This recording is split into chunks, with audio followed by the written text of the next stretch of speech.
सब ठीक होने की गारंटी कोई नहीं ले सकता है, लेकिन करने की कोशिश तो हो सकती है। और यह कोशिश मणिपुर में भी हुई। लेकिन क्या मणिपुर में सब ठीक है?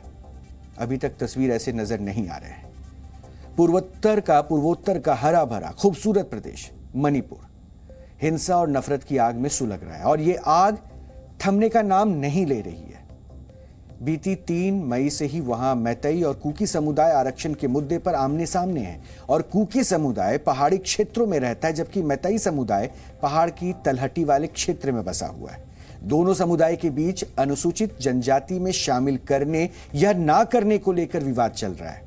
कुकी समुदाय का यह मानना है कि मैतई समुदाय को अनुसूचित जनजाति में शामिल नहीं किया जाना चाहिए, और मणिपुर के चूरा चांदपुर में इस मुद्दे पर 3 मई को एक प्रदर्शन हुआ था, जिसके बाद हिंसा का जो दौर शुरू हुआ वो आज भी जारी है।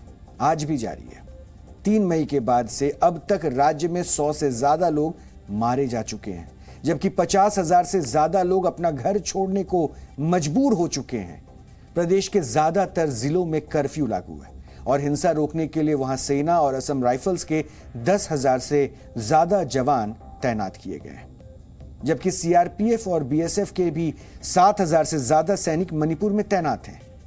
इसके अलावा सीआरपीएफ की 52 कंपनी, रैपिड एक्शन फोर्स की 10 कंपनी, बीएसएफ की 43 कंपनी, आईटीबीपी की 4 और एसएसबी की 5 कंपनियां तैनात की गई हैं, ताकि लॉ एंड ऑर्डर बना रहे। लेकिन इसके बाद ना तो हिंसा रुक रही है, ना ही मौतों की संख्या। 2 दिन पहले ही वहां एक गांव में संदिग्ध उग्रवादियों के हमले में 9 लोगों की जान चली गई, जबकि 10 से ज्यादा लोग घायल हो गए। 9 people were killed. It is very strict. I already told that, in the strongest town, the government condemned it, and the government have started bombing operations to find out the culprits, whoever. And I'm giving assurance to the people of the state, we will definitely book the culprit as per the law of the land. 2 communities के बीच इस विवाद में अब उग्रवादी संगठनों की entry का भी दावा किया जा रहा है, और प्रदेश सरकार की माने तो करीब 300 हथियारबंद उग्रवादी म्यांमार से मणिपुर के विष्णुपुर में दाखिल हो चुके हैं, और वो कुकी आबादी वाले चूरा चांदपुर की तरफ बढ़ रहे हैं। राज्य के मुख्यमंत्री एन बीरेन सिंह भी हिंसा के लिए इन घुसपैठियों और उग्रवादियों को जिम्मेदार बता रहे हैं, और उनके अनुसार हिंसा कुकी उग्रवादियों और सुरक्षा बलों के बीच हुई लड़ाई का ही नतीजा है। हालांकि इस मुद्दे पर सेना का रुख उनसे बिल्कुल उल्टा है, क्योंकि सेना पहले ही कह चुकी है कि मणिपुर में मौजूदा हिंसा का उग्रवाद से कोई लेना देना नहीं है, और ये 2 जातियों के बीच संघर्ष है। लेकिन जी मीडिया जब इन दावों को डिकोड करने के लिए ग्राउंड पर पहुंचा, तो एहसास हुआ कि कुकी और मैतई बुरी तरह बढ़ चुके हैं, और उनके बीच नफरत की दीवार हर दिन बढ़ती ही जा रही है। हालात इतने तनावपूर्ण हो चुके हैं कि कुकी मैतई बहुल इम्फाल में आने से डर रहे हैं, जबकि मैतई समुदाय के लोग कुकी इलाके में जाने से बच रहे हैं। यहां तक कि पुलिस और सेना पर भी पक्षपात का आरोप लग रहा है। एक तरफ जहां कुकी समुदाय के लोग मुख्यमंत्री एन बीरेन सिंह और उनकी पुलिस पर सवाल उठा रहे हैं, तो वहीं मैतई समुदाय के लोग असम राइफल्स पर आरोप लगा रहे हैं। हिंसाग्रस्त क्षेत्रों में फिलहाल क्या हालात है, इसको लेकर हम आपको एक विशेष ग्राउंड रिपोर्ट दिखाने जा रहे हैं, जिसे देखकर आप समझ सकेंगे कि आखिर मणिपुर की यह हिंसा खत्म क्यों नहीं हो रही है।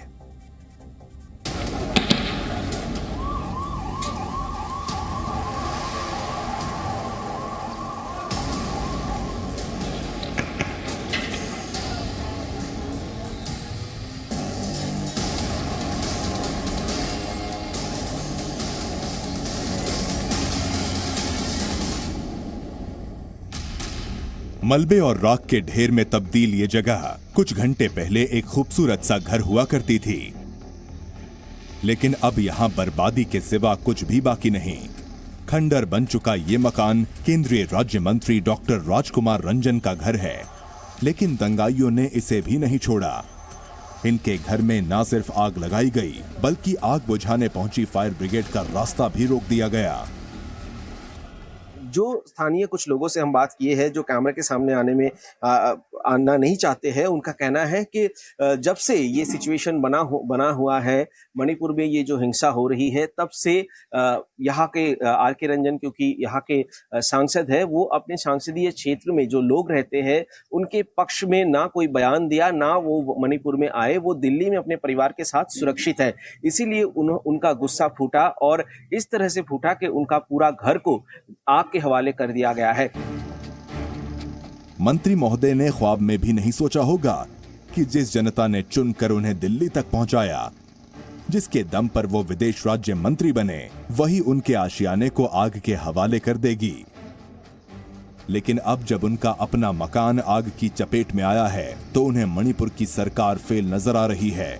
वैसे प्रदेश में बीजेपी की ही सरकार है और एन बीरेन सिंह मुख्यमंत्री हैं, लेकिन अब उनकी पार्टी के ही नेता उनके नेतृत्व पर सवाल उठा रहे हैं। If my sons and daughters and my family happens to be here, that burning and throwing of petrol, it seems it to be attempt to my life also.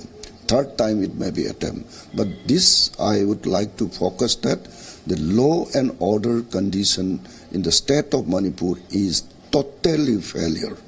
The existing government could not maintain this, despite the central government has sent a lot of the protections and rapid action force. दरअसल पिछले 20 दिन में मणिपुर के मंत्रियों और विधायकों के घर पर हमले का ये चौथा मामला है। इससे पहले 14 जून को मणिपुर के उद्योग मंत्री नेमचा किपजेन के सरकारी बंगले को भी आग के हवाले कर दिया गया था।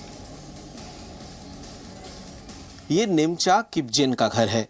नेमचा किपजेन मणिपुर सरकार में मंत्री है और इनका घर जला दिया गया है। ये सरकारी बंगलो है। गुरुवार शाम को उपद्रवियों ने आकर उनके घर जला दिया। इम्फाल शहर में ये मंत्री का सरकारी बंगलो, जिसे अचानक से गुरुवार शाम को करीब 6 बजे उपद्रवी पहुंचे और इसे पूरी तरह से तहस नहस करके जला दिया गया है।